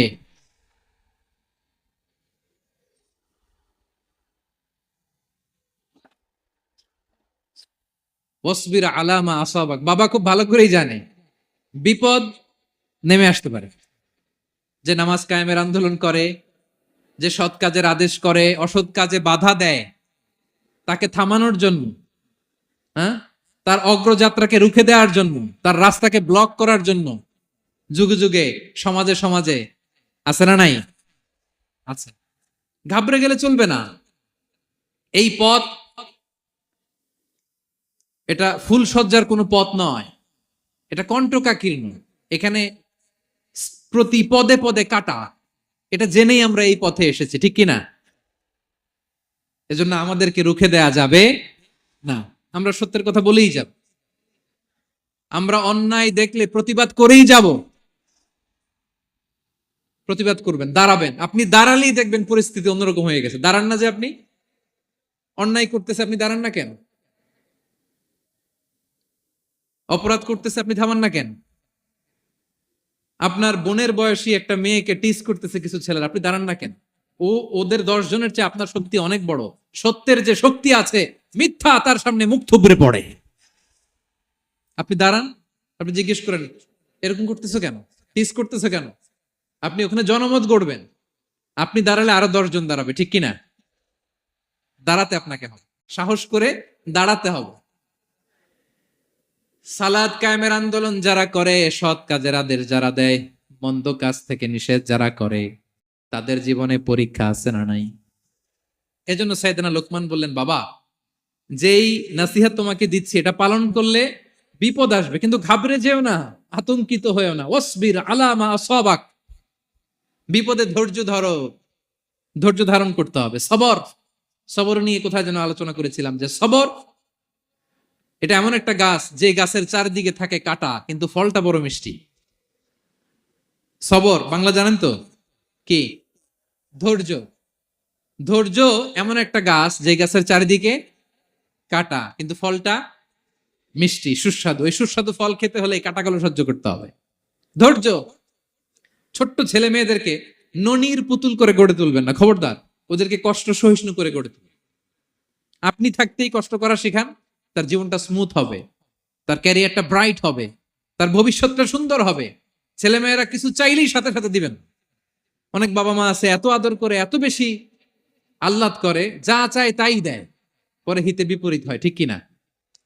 ছেলে মেয়েকে অভাব শেখান, ছেলে মেয়েকে কষ্ট শেখান, ওদেরকে সংগ্রাম শেখান, প্রতিকূল পরিবেশে কি করে টিকে থাকতে হয় এটার সবক শেখান।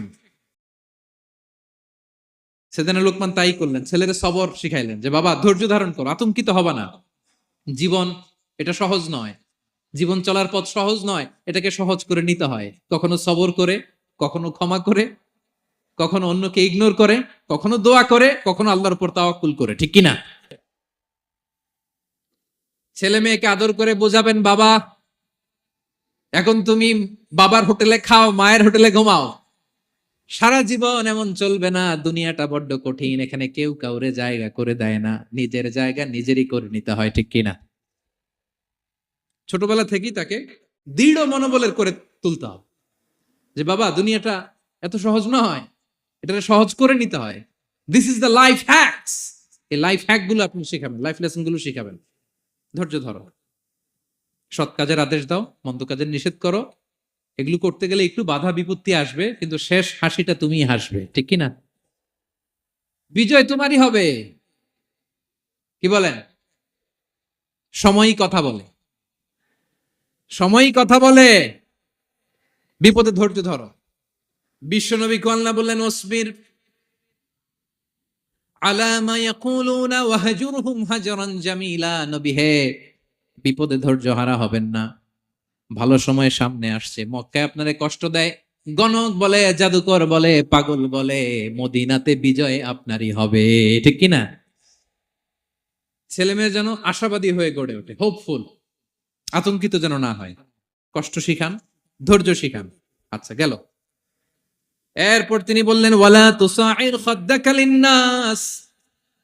ও আমার কলিজার টুকরা সন্তান, ওয়ালা তুসাইর খাদ্দাকা লিন্নাস, অহংকার করে মানুষ থেকে মুখ ফিরিয়ে নিও না। ছেলেরে এবার সোশ্যাল বানানোর চেষ্টা করতেছেন, হ্যাঁ? ওয়ালা তুসাইর খাদ্দাকা লিন্নাস।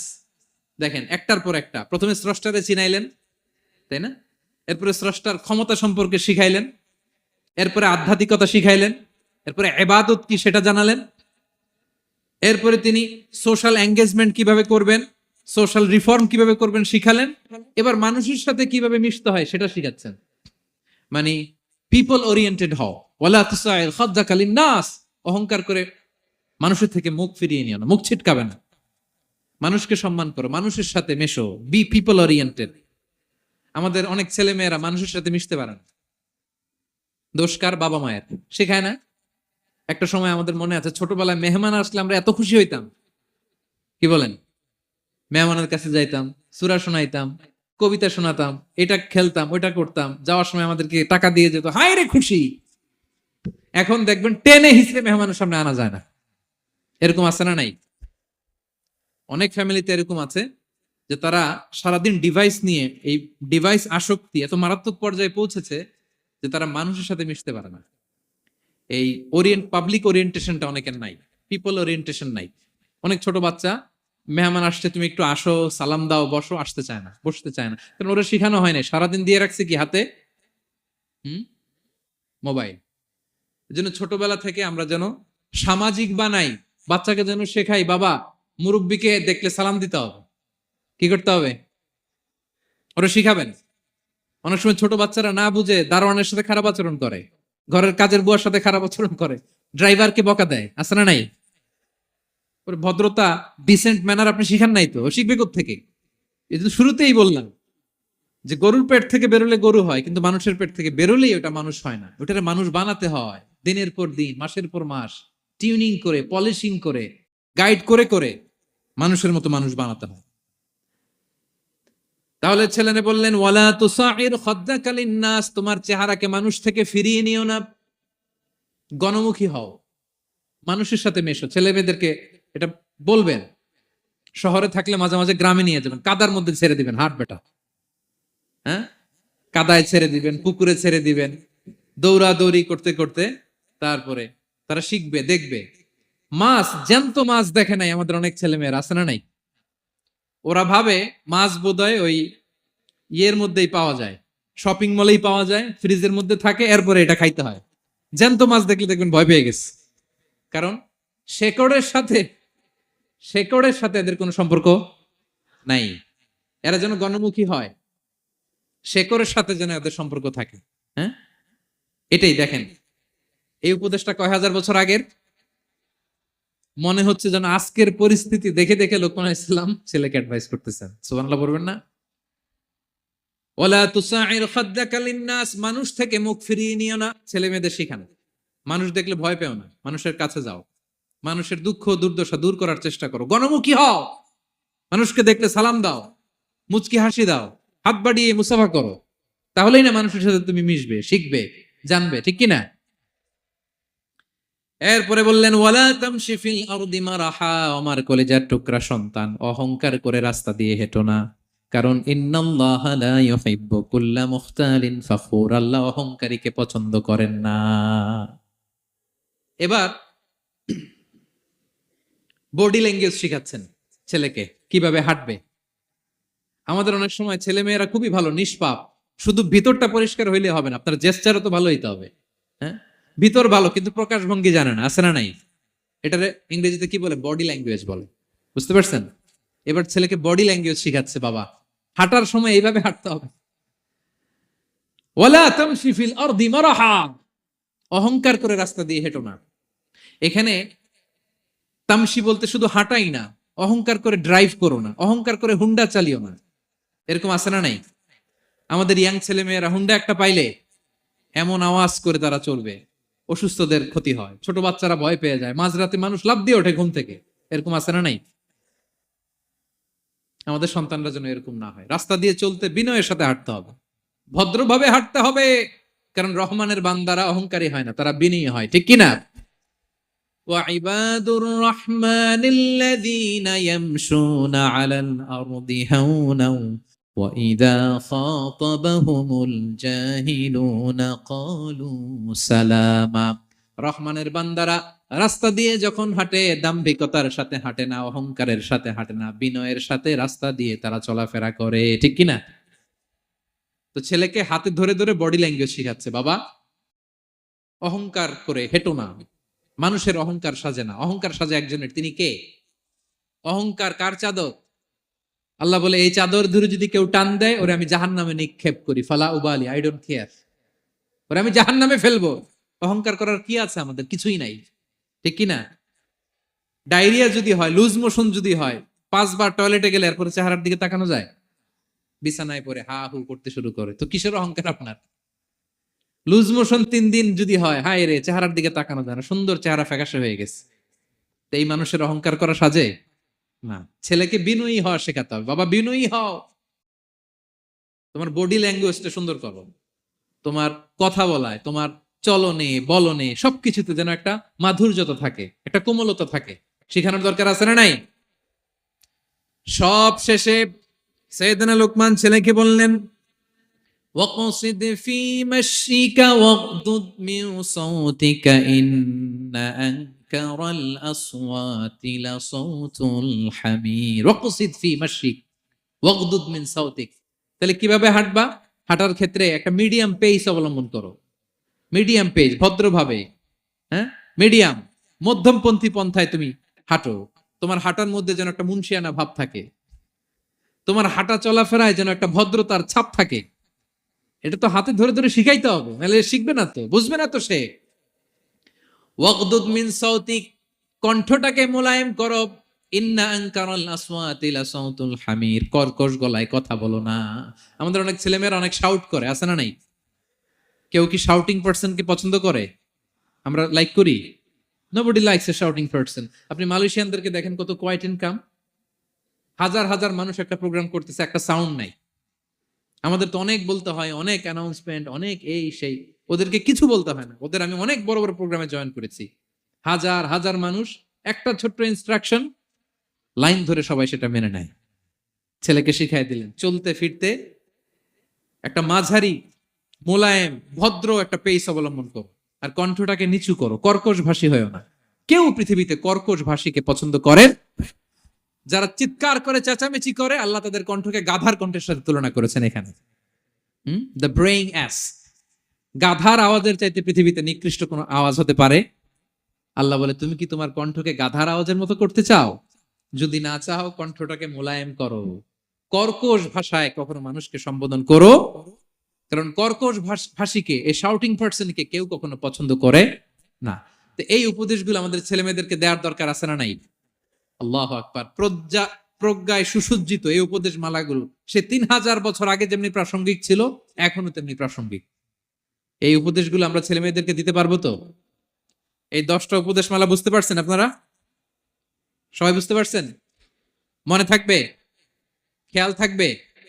আমি 1 মিনিটে একটু একটু রিভাইজ করি। কি কি উপদেশ দিলেন? প্রথমে শুকরিয়ার কথা আল্লাহ নিজে বলেছেন, শুকরিয়া করো। আমরা যেন যে কোনো পরিস্থিতিতে শুকরিয়া করি, করলেই নিয়ামত বাড়াই দিবে কে? এরপর সাইয়েদনা লোকমান ছেলেকে সর্বপ্রথম যে উপদেশটা দিলেন সেটা হলো, বাবা কি করো না। সবাই বলুন, কি করো না। কারণ শিরক হচ্ছে সবচাইতে বড় পাপ। আল্লাহ সব মাফ করে, শিরকের গুনাহ তিনি মাফ করে। এরপর আল্লাহ তাআলা নিজ থেকে আরেকটা উপদেশ ঢুকাই দিলেন, সেটা হচ্ছে কার সাথে ভালো আচরণ করো? মা বাবার সাথে। মা বাবা যদি বদদোয়া দেয়, আপনার জীবনে কখনো উন্নতি আসবে? এরপরে তিনি ছেলেকে বললেন, বাবা আল্লাহ তাআলা এমন ক্ষমতার অধিকারী, যেখানেই যে পাপ করো ভালো কাজ করো সবার চোখকে ফাঁকি দেয়া গেল, আল্লাহর চোখকে ফাঁকি দেয়া যায়? আল্লাহর শক্তি ক্ষমতার ব্যাপারে সতর্ক করলেন। এরপরে তিনি ছেলেকে বললেন, নামাজ কায়েম করো, নিজেও পড়ো, সমাজের সবাইকে নিয়ে পড়ো। এরপরে তিনি ছেলেকে বললেন, বাবা ভালো কাজের আদেশ দাও, মন্দ কাজের নিষেধ করো, মন্দ কাজ থামিয়ে দাও। তারপর বললেন, বাবা বিপদে ধৈর্য ধরো। এরপরে বললেন, গণমানুষের সাথে মেশো, পিপল ওরিয়েন্টেড হও। এরপর ছেলের বডি ল্যাঙ্গুয়েজ ঠিক করে দিলেন। মনে আছে তো আপনাদের? অহংকার বশত হেঁটো না, চিৎকার করে কথা বলো না। সবশেষে ওরাল কমিউনিকেশন কিভাবে করবে, শাউটিং না হয়ে মোলায়েম কণ্ঠে মানুষের সাথে যেন ভদ্রচিত ভাবে কথা বলতে পারে, এই উপদেশ মালাগুলো দিলেন। আমরা যারা বাবা হয়েছি, আমরাও যেন আমাদের কলিজার টুকরা সোনামণি সন্তানদেরকে এই উপদেশগুলো দেই। মনে থাকবে? সূরা লুকমানের 12 থেকে 19 নম্বর আয়াতে আল্লাহ তাআলা এই উপদেশগুলো তুলে ধরেছেন। আল্লাহ তাআলা আমাদের সবাইকে কথাগুলো বোঝার ও আমল করার তৌফিক দান করুক। আমরা পড়ি আমিন। আমরা যেন নেককার সন্তান লাভে ধন্য হতে পারি, আল্লাহ তৌফিক দান করুন। আমরা পড়ি আমিন। আমরাও যেন সাইয়েদনা লোকমানের মতো এই উপদেশ মালাগুলো আমাদের ছেলে মেয়েদেরকে দিতে পারি, আল্লাহ তুমি তৌফিক দান করো। আমরা পড়ি আমিন। হাযা মা ইনদি ওয়াল ইলমু ইনদাল্লাহ আলাইহি তাওয়াক্কালতু ওয়া ইলাইহি উনীব। আসসালামু আলাইকুম ওয়া রাহমাতুল্লাহি